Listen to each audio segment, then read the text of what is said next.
వేషం కట్టి అమ్మోరు ముందు ఆడితే కోరుకుంది జరుగుతుందంటే నువ్వేం కోరుకున్నావు స్వామి? నువ్వు పుష్పరాజవయ్యా. ఎవరికైనా ఏమైనా కావాల్సి వచ్చినా నీ ఇక్కడికి వస్తుంది. అట్లాంటిది నీకేం కావాలి స్వామి?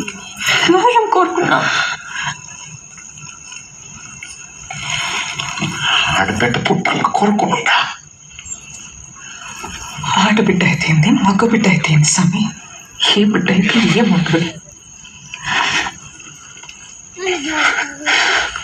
కొడుకు పుడితే ఇంటి పెట్టుకోలేవు కొడుకు నా కొడుకున్నా నేను. అదే ఆడబిడ్డ పుట్టినది అనుకో,